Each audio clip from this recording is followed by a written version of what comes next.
V knjižnici Josipa Vošnjaka Slovenska Bistrica so minuli ponedeljek gostili predavanje z naslovom Pomembne kompetence za uspešno graditev medsebojnih odnosov.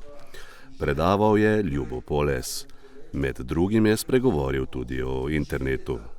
Mi živimo v času interneta, internet je doživel ekspanzijo, pa zdaj že dobrih 20 let nazaj, ne? In je prinesel marsikaj dobrega. Ne? Na koncu lahko se pogovarjamo z nekom, v tem trenutku z nekom na drugem koncu sveta. Lahko prihajamo hitro do raznih informacij, mislim, ogromno je dobrih stvari, ampak je prinesel tudi marsikaj slabega. Ne? Jaz sem tako pozoren, ko se sprehajam okoli in rad opazujem. Ne? In marsikdaj vidim, recimo za isto mizo, nekje v kafiču ali kaj takega, ljudi, ne, družbica. Ne? In kaj družbica počne?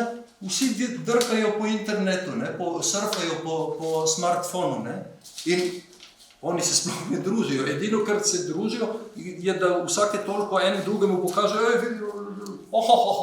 in gremo naprej. Ne?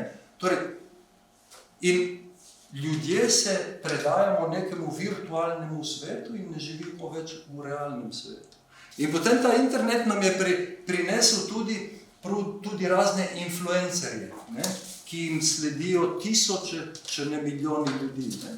In ti influencerji, ne, torej vplivneži, ne, vplivajo na razne načine na ljudi, ne, ampak ponavadi vplivajo na take negativne načine. Sebe kažejo v najlepši možni luči, pa evo, kako si jaz lahko vse to privoščim, pa kako sem lepa, evo 17 lepotnih operacij sem poštimala, pa tako dalje.